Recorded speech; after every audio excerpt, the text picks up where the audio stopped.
Good evening. Live from New York, the CC Radio Network is proud to bring you tonight's show, The Rebellious Rev and the Doc, where we talk about religion like you've never heard before. There's no evangelists here, just talk about religion with a twist. So let's get started and have some fun. Welcome our hosts for tonight, The Rebellious Rev and the Doc.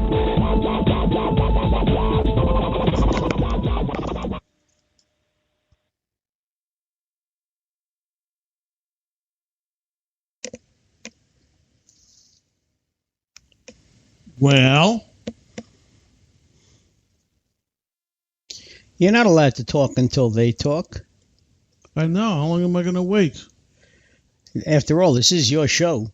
There is no heaven. There we go. There is no hell. There is only this world. We got to redo his contract. Dark reflection. And we do not know in which of the two worlds we are. We are live from New York on Friday. This is the Rebellious Rev and the Doc Show on the Rebellious Rev. And I'm the Doc. And here we go, folks. We hope you're ready for... We're ready to roll. Another jam-packed 2 hours of politics and religion. And if the challenge doesn't call, more politics, less religion. And not quite 2 hours. Depends if anybody calls or not. Well, in any event, ladies and gentlemen, we certainly hope that with Passover starting next Friday evening, that you're all ready for all the religious shows that they usually show during Easter, but they didn't show anything except King of Kings. Okay, I'm sure they'll show possibly the chalice, the robe, the greatest story ever told, Ben-Hur.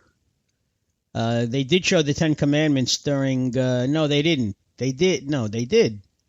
They did. But then again, Channel 7 owns the rights to it, so since Passover is next week, they probably will show the Ten Commandments again. And I don't know. Let's talk politics. Can you believe what's going on here in New York? Yeah, it's great. Let me tell you, I don't want to wish the time away, but I almost wish it was July and we had both conventions back to back, because it's going to be a nail biter and a barnstormer, let me tell you. Well, from what analysts are saying, it's more of a nail biter on the Republican side, less on the Democratic side.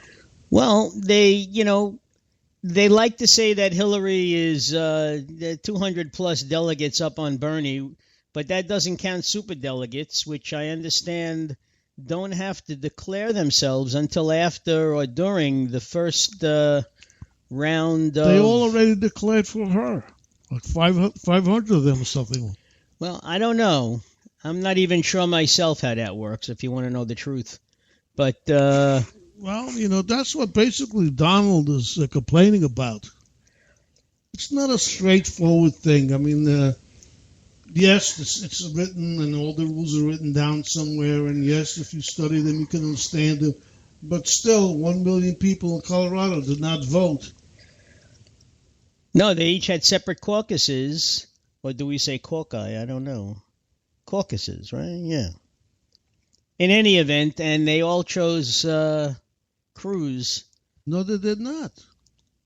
Yes, they did. That's why he got 34 delegates from Colorado, I believe. Yeah, I know, but the people never voted. No, it's the caucuses. The people who are selected to go to wherever and caucus. They go to one corner of a room and they declare themselves, and the one who has the most gets those delegates. No, doesn't work. No. What do you mean, no? All the delegates were there, and they picked away, and they just all picked Cruz. There was no choice. Oh. From what I understand. Cruz... Well, when you say no choice, I mean, Trump and Kasich are still on the ballot there. There was no ballot there. Well, from what I understand. There was no voting there.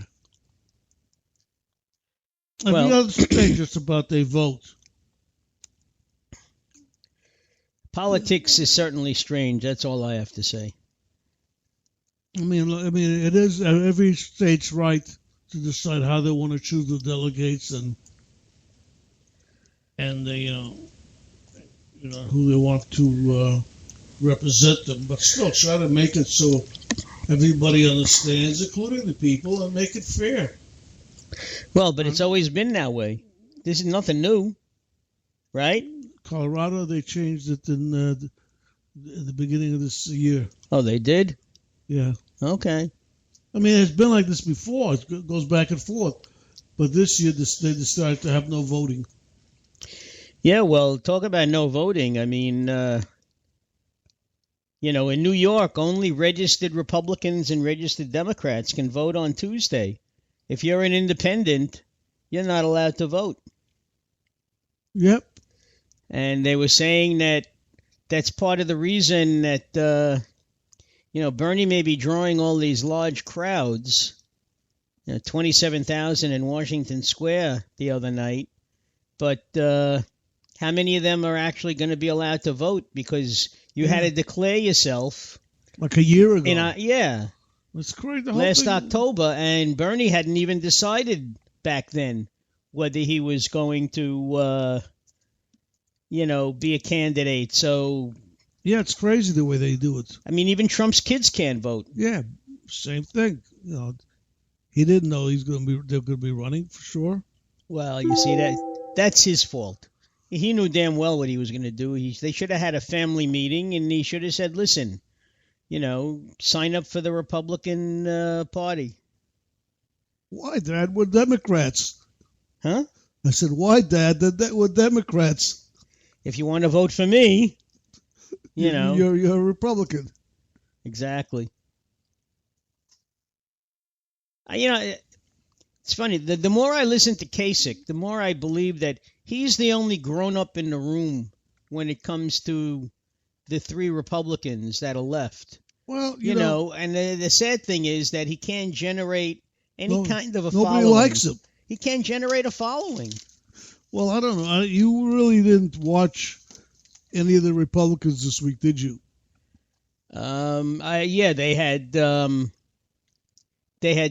town meeting with Kasich, a town meeting with Trump, with Cruz. I saw both of those. That was just yesterday, I believe.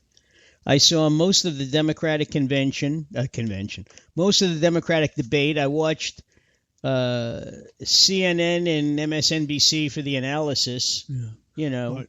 Well, CNN had 3 town hall meetings. Yeah, Trump was last week, I believe. They all came on. They all came on this week, and they're all on every with day their families. With the family. Yeah. And it showed a really different picture of all of them. It was just a different light on all the politicians. Well, they sort of asked. I think it was Chuck Todd was interviewing Cruz, and he said, you have 2 young impressionable daughters. He said, or at least one who's old enough to watch the television and everything. What do you tell her when she hears, Trump call you a liar, Lion Ted,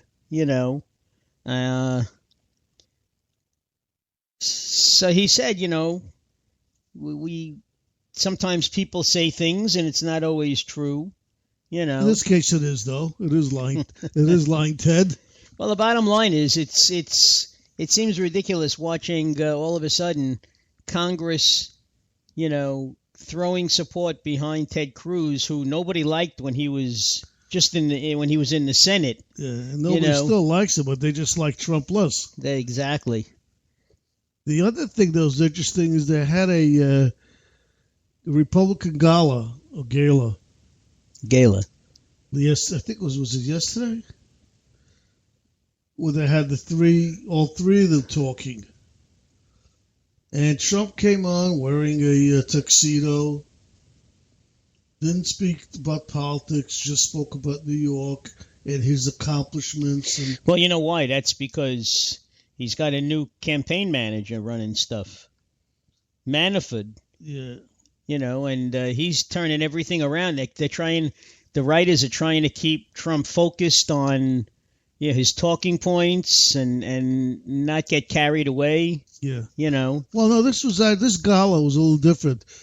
And he, like I said, he basically didn't talk about anybody else, just about different things. He talked about the Javits Center that he built and the hotel that they had it in. He built. They had this dinner and something about that. He's building the big hotel in D.C. by the White House. Right. And and they asked him, "Where's he going to live?" He goes, "In the White House." The way of living that's if I win, I'm living in that White House. But so they were, So what did the others talk? What did Kasich and Cruz talk about? Cruz was just knocking everybody. He was pure politics. He was trying to gain votes. He was interviewed up in Buffalo area, and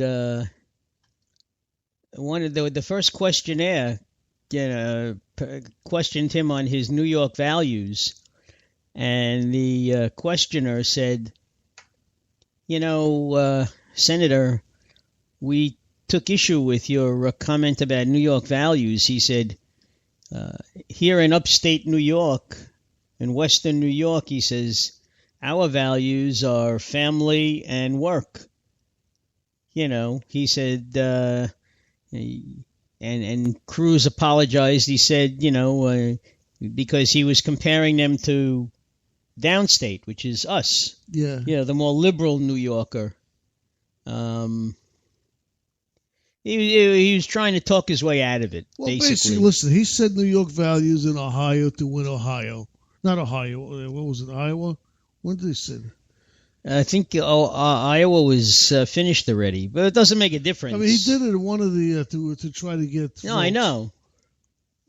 So it was a calculated risk, knowing that it was during one of the debates, and Trump he said something about the New York values, and then Trump was saying that.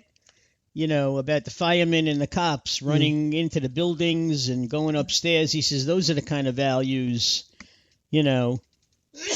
bless you. He said, you can only do something like that in New York, Yeah, well, like I said, Cruz knew he wasn't going to win New York, so he just took his shots there where he figured he'd get some votes. But the funny thing is, if he stops Trump from getting 51% of the ballots on Tuesday, they have to divide up the number of delegates. Otherwise, if Trump gets over 50%, he gets them all.